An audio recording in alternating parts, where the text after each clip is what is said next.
2400 साल पहले भारतवर्ष की इसी धरती पर चाणक्य ने घोषणा की थी कि जो राष्ट्र शास्त्र पढ़ना छोड़ देता है वो समाप्त हो जाता है। क्यों कहा था ऐसा चाणक्य ने? क्यों जरूरी है कागजों में छुपे अतीत को जानना? क्योंकि अतीत को जाने बिना भविष्य निर्माण की कोई संभावना है ही नहीं। जो देश अपना इतिहास भूल जाता है उसका भूगोल अपने आप समाप्त हो जाता है। जो लोग भुला देते हैं तारीख को अपनी, उन लोगों का ज्योग्राफिया बाकी नहीं रहता। पिछली कई सदियों से हमने अपने इतिहास की जमीनें लावारिस छोड़ रखी हैं। हम न उन जमीनों की ओर देखते हैं, न वहां जाते हैं, न परवाह करते हैं कि हमारे बाप दादा की जमीनों में कौन सी फसल बोई जा रही है और वो फसल कौन बो रहा है, किस नीयत से बो रहा है या फिर किस बदनीयती से बो रहा है। कहीं ऐसा तो नहीं कि हमारी उपेक्षा कुछ शैतानी ताकतों के लिए मुंह मांगी मुराद बन गई और उन्होंने गौतम और नानक के इस जमीन में कलंक के बीज बो दिए। बिल्कुल यही हुआ है। तभी तो हम इस हद तक ब्रेन वॉश्ड हो गए कि अचानक हमारी प्री प्राइमरी टेक्स्ट बुक में गा से गणेश हटा के गा से गधा लिख दिया गया और हमारे माथे पर बल तक नहीं पड़ा। हमारे घर तक आने वाली सड़कों के नाम भी किसी अकबर, हुमायूं, जहांगीर जैसे ग्लोरीफाइड डकैत के नाम पर रख दिए गए और हम रिबन काटते हुए मौका परस्त नेताओं को देखकर तालियां बजाते रहे। अचानक नैरेटिव बदल दिया गया। आदर्श राज्य कैसा होता है? जैसा अकबर का था। अच्छा, तो राम राज्य क्या था? वो आदर्श नहीं था। और अकबर के राज में हजारों किसानों को जजिया न देने के लिए फांसी पर टांग दिया गया था। ये आदर्श राज्य में होता है? ये तो हमें ढोल बजा के बताया गया कि अकबर ने जजिया माफ कर दिया था, लेकिन माफी से पहले जजिया का खूनी इतिहास हमें कभी नहीं पढ़ाया गया। और उसी अकबर ने वापस गैर मुसलमानों पर जजिया लाद दिया था, यह भी नहीं पढ़ाया गया। चित्तौड़गढ़ में 30,000 सिविलियंस को जिहाद के नाम पर काट डालने वाला आदर्श राजा था। आगरे के किले के सामने मीना बाजार लगवाने वाला जिल्ले इलाही था। जिल्ले इलाही यानी खुदा की परछाई। यह कौन सा खुदा है जिसकी परछाई इतनी काली है? मुझे अफसोस होता है जब मेरे कुछ मुसलमान भाई मुगलों और तुर्कों की तरफ उठने वाली उंगलियों को इस्लाम की तरफ उठने वाली उंगली मान लेते हैं और उसके खिलाफ हो जाते हैं। जागिए, आप अकबर के वंशज नहीं हैं। आपके पूर्वज वही हैं जो हिंदुओं के हैं। आपका इतिहास वही है जो हिंदुओं का है। और अकबर ने तो इस्लाम को जड़ से मिटा देने के लिए कोई कोशिश बाकी नहीं रखी। पढ़िए इतिहास, समझिए दीन इलाही को। आप जान जाएंगे कि अगर अकबर का बस चलता तो इस्लाम का नामो निशान तक बाकी नहीं रहता।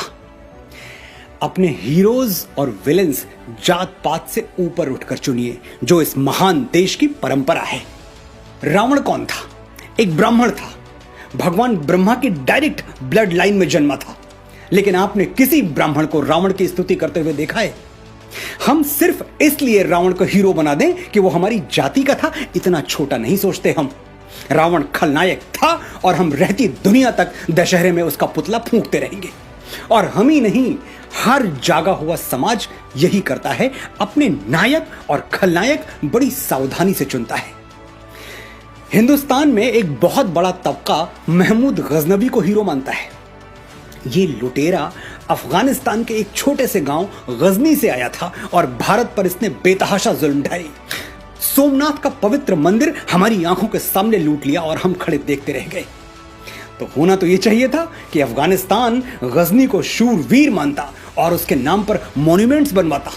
लेकिन सच यह है कि अफगानिस्तान के इतिहास में गजनी की कोई जगह है ही नहीं। उसका जिक्र तक बड़ी मुश्किल से मिलता है। अफगानिस्तान के मुसलमानों ने हिंदुओं का मंदिर लूटने वाली अपनी इस नालायक औलाद को डिसोन कर दिया, अपनी ऐतिहासिक जायदाद से बेदखल कर दिया। और दूसरी तरफ इतिहास में जगह किसको दी? कनिष्क को, जो कि कुश डायनेस्टी में जन्मा भारतवर्ष का एक महान बौद्ध राजा था। अफगानिस्तान में कनिष्क के नाम पर होटल्स हैं, इमारतें हैं, जबकि वो मुस्लिम देश है। लेकिन यही तो बात है कि हीरोज चुनते हुए हिंदू, मुसलमान, बौद्ध और क्रिश्चियन नहीं देखा जाता, बस चरित्र देखा जाता है, बशर्ते हमारे पास इतनी तटस्थ, इतनी न्यूट्रल आंखें हों। अफगानिस्तान ने अपनी पूजा पद्धति बदली, अपनी संस्कृति नहीं बदली। वो भारत के पूर्वजों को आज भी अपना पूर्वज मानते हैं और इससे सिद्ध होता है कि धर्मांतरण के साथ राष्ट्रांतरण होना जरूरी नहीं है। एक और इस्लामिक देश है इंडोनेशिया, जहां 87% 87% मुसलमान हैं, लेकिन वहां रामलीला ऐसी धूमधाम से होती है कि देखने वाले देखते रह जाएं। इंडोनेशियंस भी राम को अपना पूर्वज मानते हैं। उन्हें इस बात से कोई फर्क नहीं पड़ता कि उनके घरों में रामचरितमानस की जगह कुरान रखा हुआ है। धर्म अलग है तो क्या, पूर्वज तो एक हैं। ये बात जिस दिन मेरे मुसलमान भाइयों को समझ में आ गई, उस दिन हिंदू मुस्लिम एकता के झूठे और राजनीतिक स्वार्थ से लिप्त नारे गायब हो जाएंगे और सचमुच मन के धरातल पर, आत्मा के धरातल पर हम एक हो जाएंगे। वापस लौटते हैं उस बात पर जो मुझे चुभ रही है और आपको भी चुभनी चाहिए। हमें चीख चीख कर बताया गया कि मुगल अंग्रेजों की तरह लुटेरे नहीं थे। वो हिंदुस्तान की दौलत लेके कहीं 7 समंदर पार दूसरे मुल्क में नहीं गए, यहीं रह गए। ठीक है, तो मैं आपके घर पर अटैक करता हूं, कुछ लूट के अपने घर नहीं ले जाऊंगा, बल्कि आपके ही घर में कब्जा करके रह जाऊंगा और आपको, आपके परिवार को, जो कल तक उस घर के मालिक थे, अपना गुलाम बना के रखूंगा। आप मुझे हीरो मानेंगे? नहीं मानेंगे। तो मुगलों को हीरो क्यों मानते हैं और क्यों ऐसी कमजोर दलीलें देते हैं जिस पर हंसी आ जाए?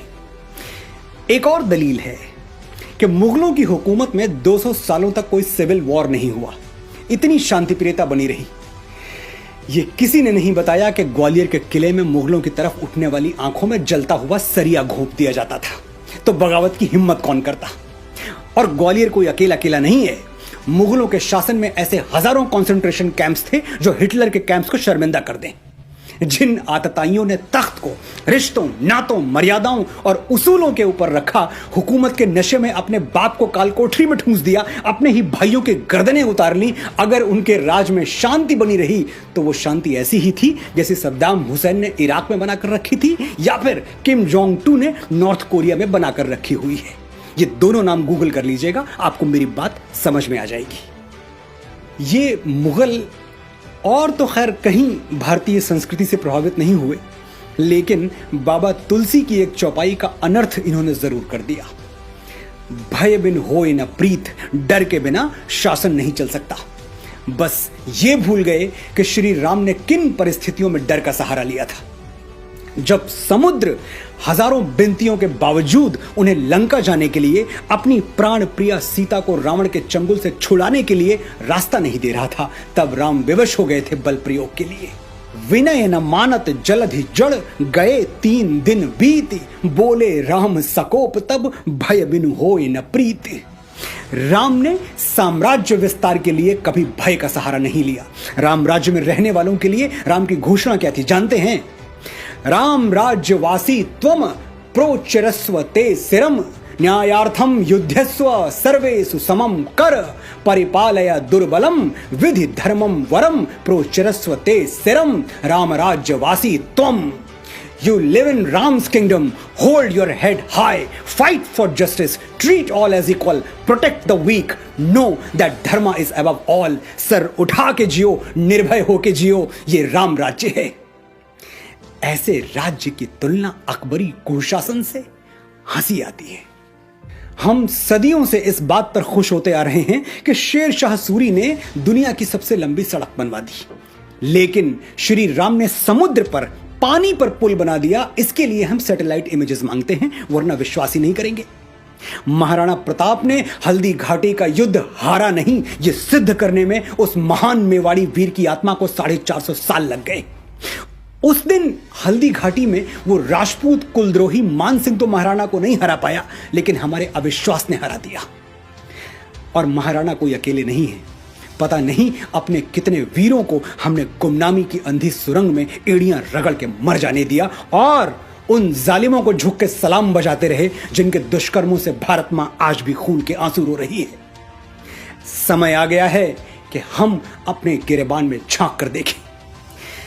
जयचंद के नाम पर हम थूकते हैं, लेकिन एक पल के लिए ठहर के सोचिए, कहीं जाने अनजाने हम भी अपनी संस्कृति और सभ्यता के जयचंद तो नहीं बन रहे, उससे छल तो नहीं कर रहे। मैं प्रेम के मीठे गीत लिखने वाला एक साधारण सा लेखक हूं। आज मेरी बातों में आपको क्रोध और कड़वाहट नजर आई होगी, लेकिन मैं इसके लिए क्षमा प्रार्थी नहीं हूं। मेरा ये क्रोध अगर करंट बनकर आपको नींद से जगा दे तो मैं इस क्रोध का आभारी रहूंगा। मुझे खुद जागने में कई बरस लग गए, आप इतना लंबा समय ना लें। मेरे अनुभवों से सीखें, सच्चे इतिहास के दबे हुए स्वर गुंजायमान करें, अपने बच्चों के लिए सही आदर्श, सही नायक छोड़ें, झूठे नायकों के मुखौटे उतार के फेंक दें, अपनी विरासत को माथे से लगाएं और इस धरती मां का ऋण चुकाएं जहां मैं और आप बीज बन के फूटे हैं और एक दिन राख बनकर समा जाएंगे। जय भारत, जय भारती।